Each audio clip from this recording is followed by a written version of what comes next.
au box, qui ont besoin d'être situés sur leur sort. Et vous avez un rôle important pour nous aider à la manifestation de la vérité. L'article 17 du Code pénal dispose que la responsabilité est personnelle. Nous avons besoin, madame, de savoir le rôle joué par la médecine ce jour pour situer les autorités médicales, situer la justice sur le rôle joué par chacun d'eux. Est-ce que vous avez eu à travailler avec, en collaboration avec d'autres spécialistes afin de démontrer la responsabilité des uns et des autres dans ce dossier, notamment la balistique et autres professionnels? Est-ce que vous avez compris la question? Vous pouvez reprendre. En dehors des médecins. Soyez simple, maître. Très simple. En dehors des médecins, est-ce que d'autres professionnels sont venus pour situer la responsabilité des uns et des autres? Non, je n'ai pas eu le contact d'autres professionnels, seulement les équipes médicales. Madame la Présidente, l'article, Madame, pardon, docteur, alors, on est sur réquisition du procureur de la République, article 77 du Code de procédure pénale. L'officier de police judiciaire donne connaissance du résultat des examens techniques et scientifiques aux personnes à l'encontre desquelles il existe des indices faisant présumer qu'elles ont commis ou tenté de commettre une infraction ainsi que victimes. Il se trouve que déjà dans ce dossier, Madame la Présidente, ceux qui ont eu à manipuler, à manier les indices n'étaient pas vraiment des personnes bien indiquées pour cela. La gestion des corps, est-ce que vous avez eu à informer le procureur qui devrait orienter toutes les actions? Monsieur le maître, vous allez dans un domaine que je ne maîtrise pas maintenant. Moi, je vous ai dit que je suis administratrice, mais cette partie relève vraiment de la compétence du médecin légiste. Et lorsqu'il pourra plus vous donner d'informations sur ces détails, parce que c'est son domaine de spécialité. Moi, quand je collabore avec la morgue, c'est simplement au niveau des statistiques, liées au nombre de corps qu'ils ont reçus. En tant qu'autorité administrative, madame, Oui. Vous avez pris l'initiative d'informer la justice? Non. Notre code dispose qu'en cas de découverte de mort suspecte, un seul individu, il y a lieu d'informer obligatoirement le parquet d'instance. Est-ce que vous avez fait ce travail? Non, je ne l'ai pas fait parce que je n'avais pas cette information. Entre les militaires et la justice, qui était censé être informé de ce que vous avez constaté,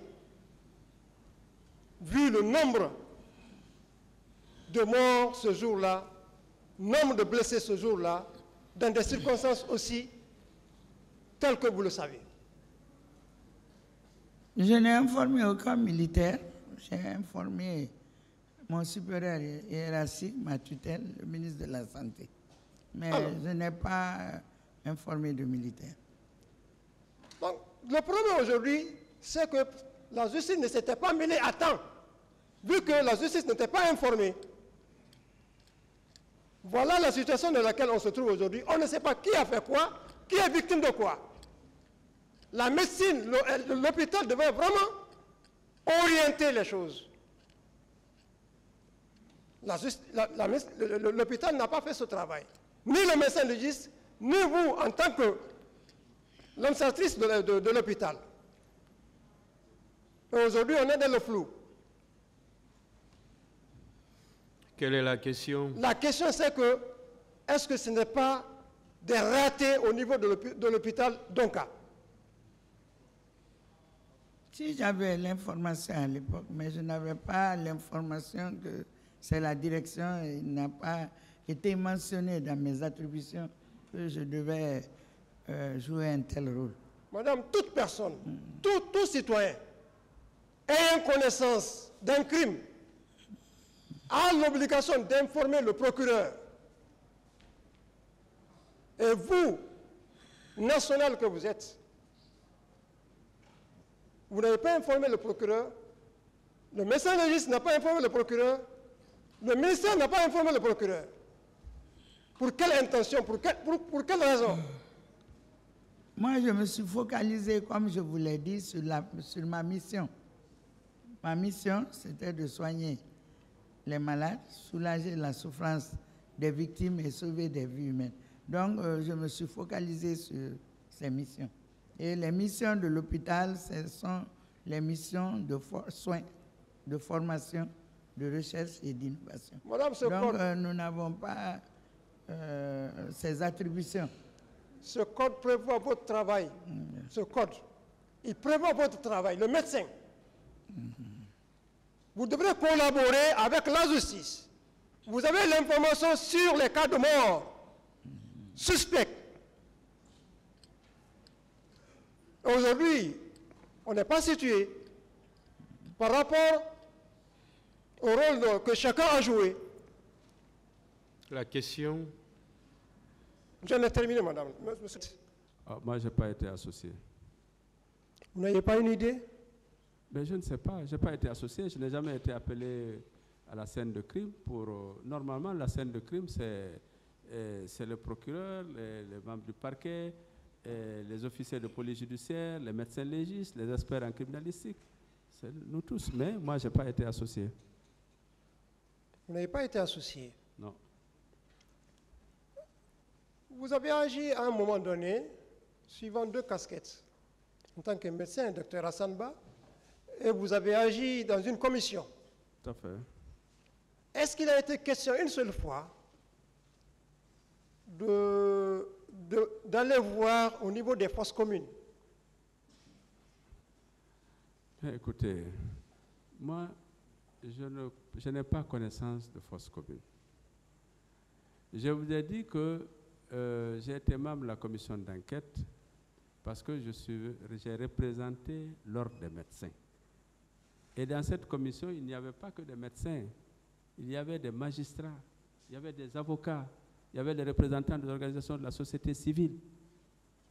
Donc, je suis président de l'ordre des médecins depuis plus d'une dizaine d'années. Donc, je les ai représentés là-bas. Oui. C'est à ce titre que je me suis retrouvé à la commission d'enquête. Et ce que j'ai fait là-bas, j'ai fait en tant que membre de la commission. Oui, en tant que membre de la commission. Je voudrais juste savoir, à ce niveau, est-ce qu'il a été question des fosses communes une seule fois? Est-ce que la commission s'est penchée sur cette fosse commune, cette question?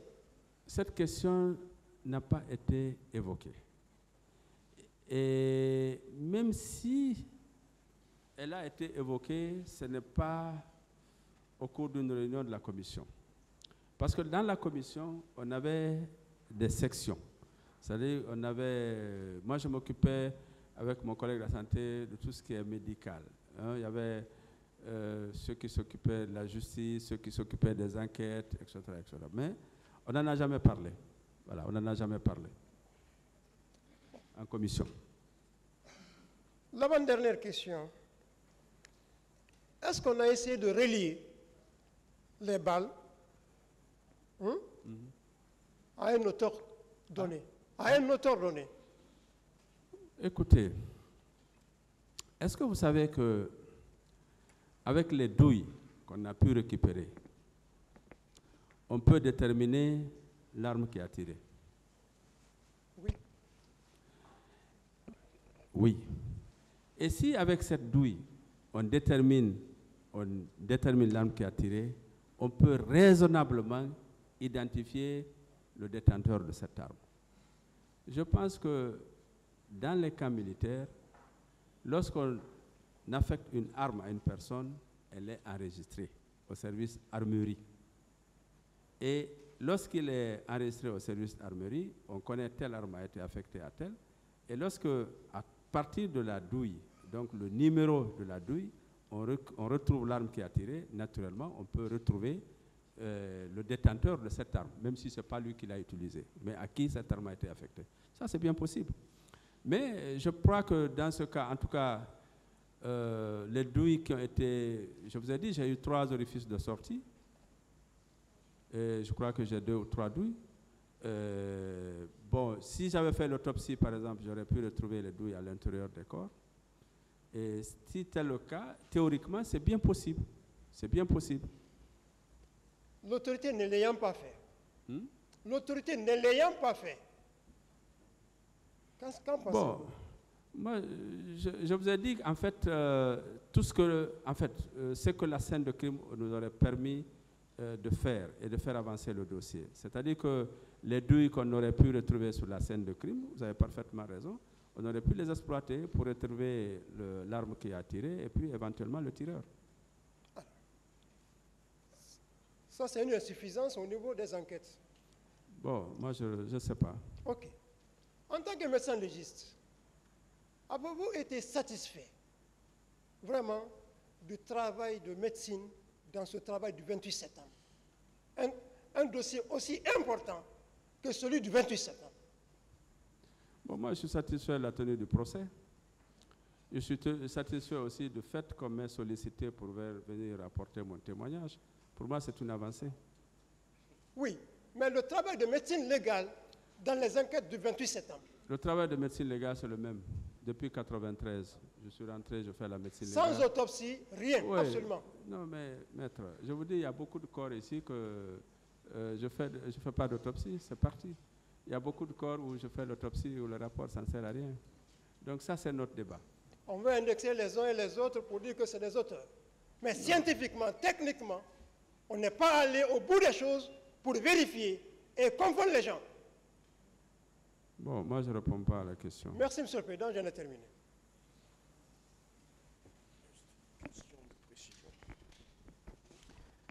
Merci, Monsieur le Président, distingués assesseurs, professeurs. Oui. Bonjour. Bonjour. Alors, tout à l'heure, lors de votre déposition, vous avez parlé d'ADN. Et vous avez parlé de l'exhumation de corps pour poser l'ADN. Et qu'à la suite de cette analyse, il n'y a pas eu de conformité entre les personnes prélevées et les corps qui ont été testés.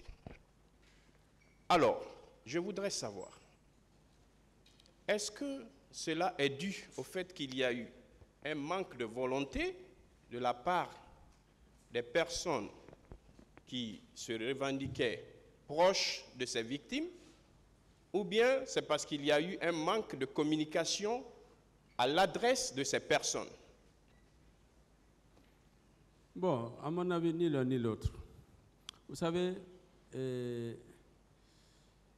l'ADN, il est très difficile d'extraire l'ADN. Très. Ce n'est pas ma question. Je sais pas si ça peut se situer à 2 niveaux. D'accord. D'abord, sur le plan technique, peut-être, on n'a pas pu très bien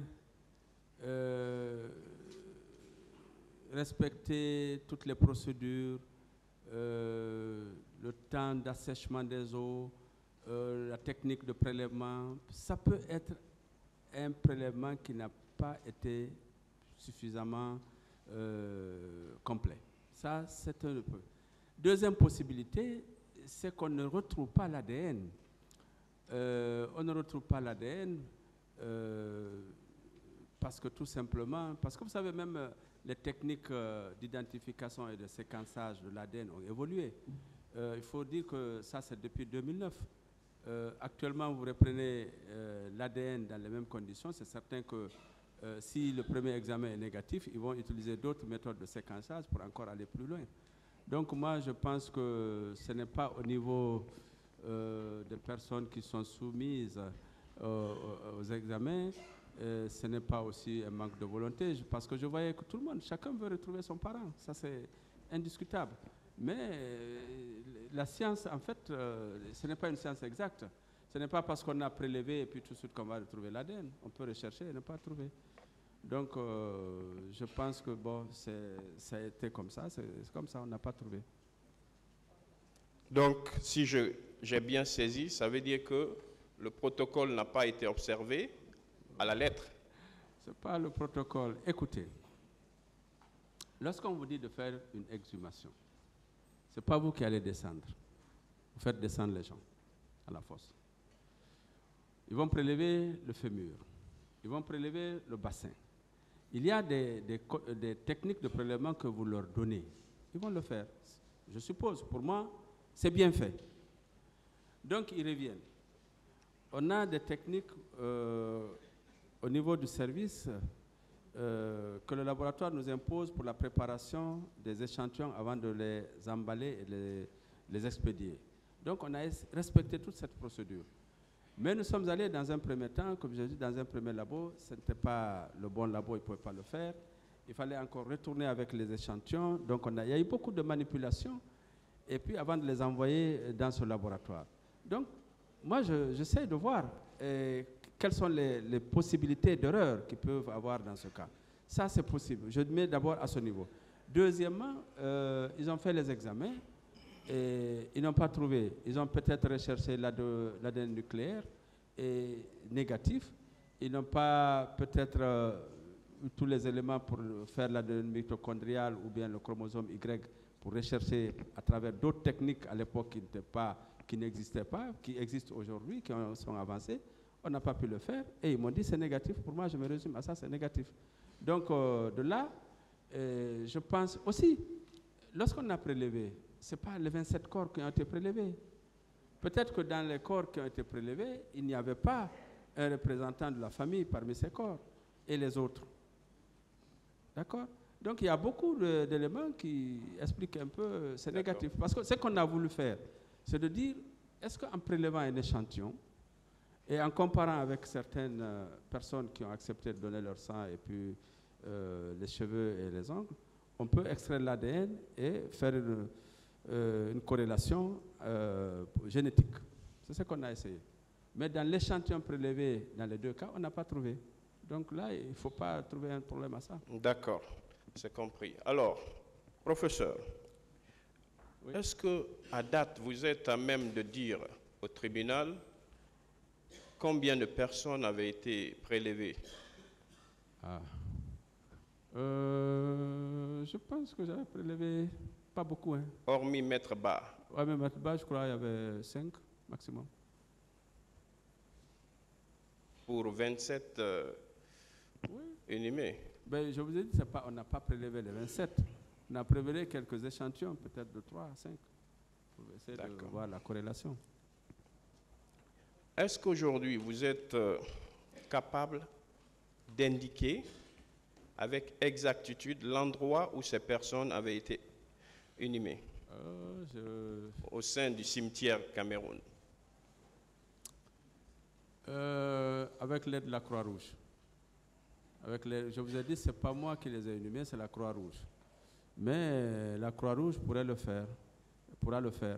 Donc si la Croix-Rouge, avec l'aide de la Croix-Rouge, peut-être si la Croix-Rouge vous indique le lieu, je peux... Parce que, professeur, je ne suis pas d'accord avec vous quand vous dites avec l'aide de la Croix-Rouge. Bon. Parce que vous-même, ici, lors de votre narration, vous avez soutenu que cette idée-là émanait de vous.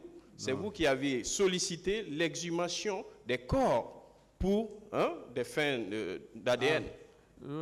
Pour l'exhumation, je ne parle pas de l'enterrement. Pour l'exhumation, oui. C'est là où on a enterré le corps qu'on est allé exhumer. Et je vais vous dire, monsieur cher avocat, j'ai une équipe Il n'est pas dit parce que j'ai demandé d'exhumer le corps que moi-même j'irai au cimetière. Ah, ok. Voilà. Précision importante.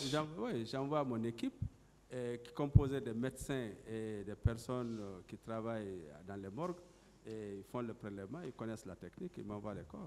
Alors, l'équipe que vous aviez constituée à l'époque, qui était, par exemple, responsable de cette équipe? Je vous ai donné tout de suite le nom d'un de mes plus anciens dévoués collègues, le docteur. Qui est malheureusement décédé. Voilà. Y a-t-il un autre? Mais il y en a plusieurs autres. Qui était membre qui de sont cette... là.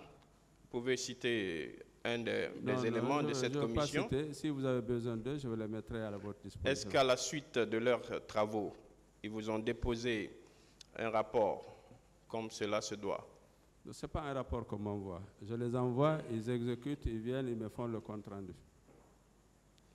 Vous les envoyez, ils exécutent, ils vous font un compte rendu. Oui, tout à fait. Le compte rendu, il est comment? Il est oral, oral, verbal? Il est verbal. Il est verbal, Oui. c'est pas écrit. Non, ils n'ont pas besoin de m'écrire, parce que c'est moi qui écris. D'accord. Docteur, professeur, tout à l'heure, excusez-moi, en vous suivant, vous avez dit que tout médecin a l'obligation d'émettre un acte à la suite de son travail. Et cela n'est pas une contradiction quand vous dites que des médecins sont allés exhumer des corps, ont posé des actes et par la suite, le compte rendu, ce n'est que verbal. Alors que vous connaissez le dicton qui dit que le verbe s'envole, l'écrit reste. Aujourd'hui, qu'est-ce que vous avez pour indiquer à ce tribunal où ces corps ont été exhumés pour des fins d'ADN? Est-ce que vous pouvez indiquer? Vous ne pouvez pas, parce que c'était oral. Bon, je crois qu'avec tout le respect que je vous dois, la confusion est à votre niveau. Ensuite, voilà, je veux savoir, votre réputation, parce qu'elle vous précède, cela est dû au fait qu'il n'y avait pas d'autres médecins légistes dans ce pays, ou bien c'est parce que vous travaillez correctement? À vous d'apprécier. C'est vous qui savez. Demander aux autres pourquoi j'ai cette réputation. Moi, je ne vais pas vous parler de moi. Voilà. Alors, ensuite, est-ce que ces corps sur lesquels on a pratiqué cette analyse ADN et qui n'a abouti à rien parce que le résultat était négatif, alors, est-ce qu'on peut assimiler ces corps-là aujourd'hui aux disparus qui sont recherchés par les victimes dans ce procès du 28 septembre? Est-ce qu'on peut les assimiler à cela? Parce que ces corps-là, vous les avez exhumés. Aujourd'hui, on n'a aucun document pour attester l'identité de ces corps, pour savoir qui est enterré là-bas, où on les a enterrés. Est-ce qu'on peut les assimiler donc à ces disparus qui sont revendiqués de l'autre côté, selon vous? Mais attendez, il ne faut pas nous ramener en arrière. Je vous ai dit ceci. 27 corps ont été enterrés au cimetière Cameroun. 27 corps non identifiés sur les 58. 31 corps ont été identifiés formellement. Je suis d'accord. D'accord? Jusque-là, on est d'accord? Oui. Oui. Sur les 27 corps non identifiés,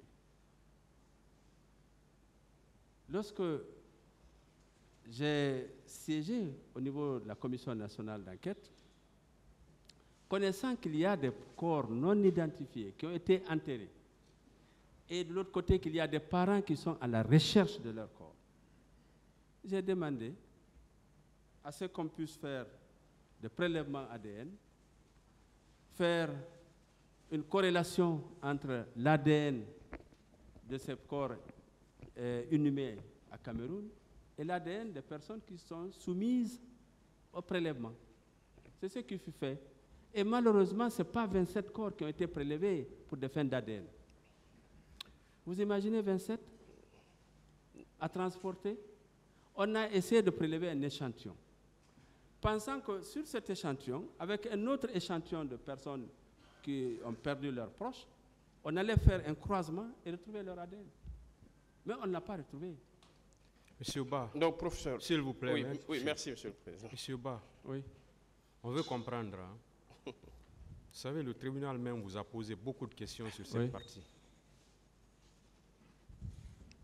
Vous avez dit hein, à l'esplanade de la mosquée Faisal, 27 corps ont été 27 corps ont exposés. été présentés. Est-ce que ces 27 corps-là ont été inhumés ce jour? Oui, Monsieur le Président, si je me rappelle, ce jour, on est resté jusqu'aux environs de 16h, 17h. On était là. Oui, est-ce que ces 27, Ces 27 corps ont été embarqués devant moi dans des camions inhumés au cimetière de Cameroun. Est-ce que ça veut dire que ce jour, aucun corps n'a été restitué à l'esplanade de la mosquée Faisal à ses parents? Si, je pense que je pense qu'il y a eu des corps qui ont été, 1 ou 2 corps qui ont été identifiés à l'esplanade ce jour. Je pense. Alors, vous savez, on a fait le décompte. Ouais.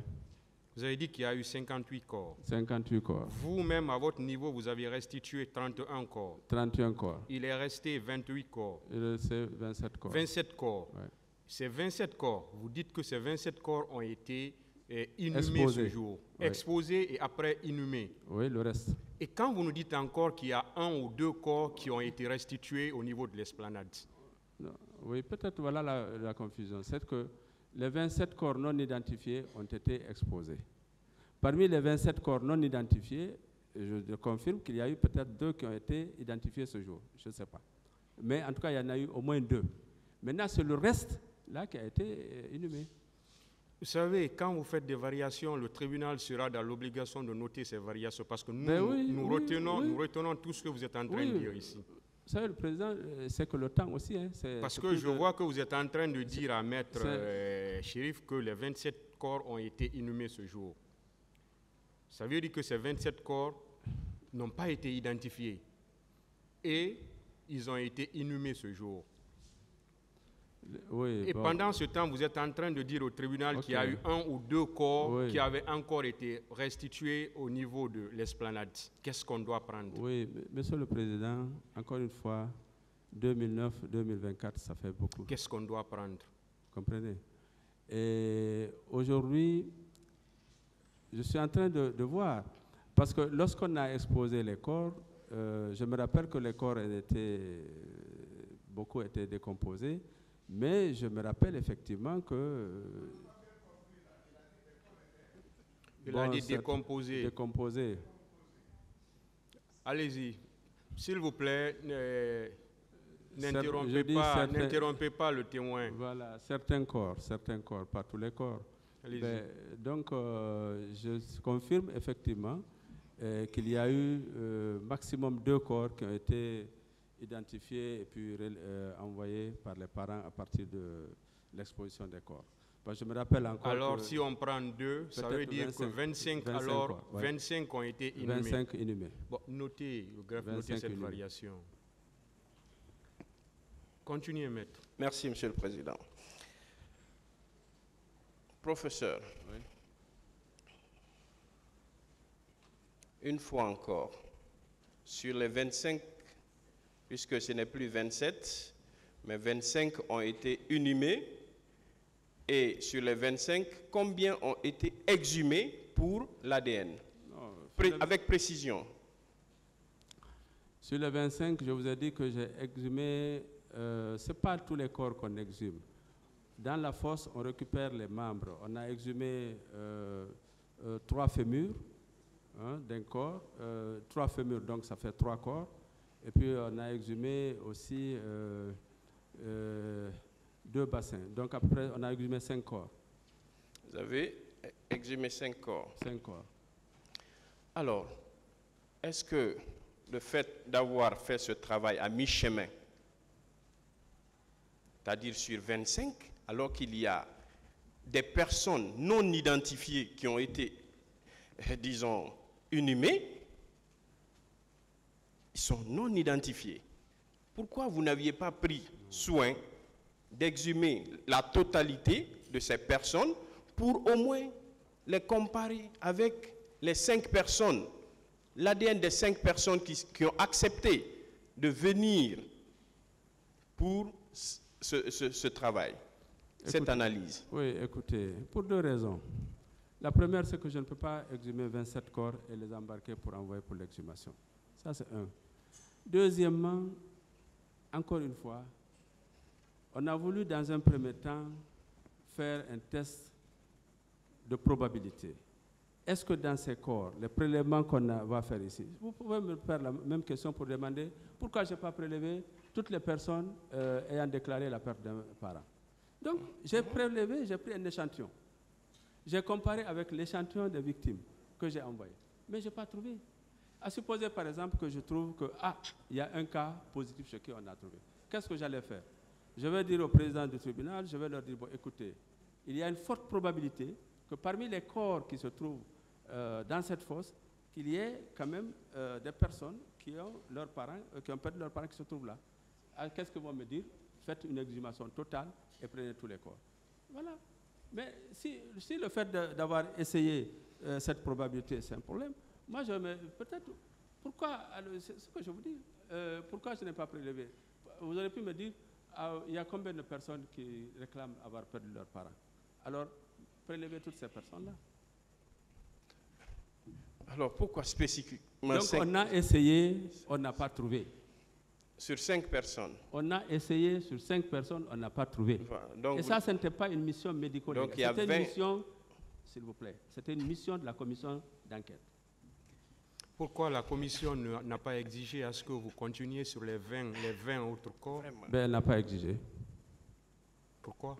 Je ne sais pas. Pourquoi vous n'avez pas insisté? Je n'ai pas insisté, je leur ai donné... En disant il y a 20 autres corps. Je pense que quand je suis revenu, j'ai eu le résultat. La procédure avait déjà commencé, c'est-à-dire l'instruction de cette affaire et tout ça. Parce que dès que je suis arrivé, je me rappelle, on m'a aussitôt appelé pour me demander d'envoyer mon rapport. Je l'ai déposé. Mais on ne m'a plus demandé. Si on m'avait demandé, j'allais... Parce que de toute façon, aussi, c'est l'État guinéen qui paye. On allait le faire. Continuez. Merci, Monsieur le Président.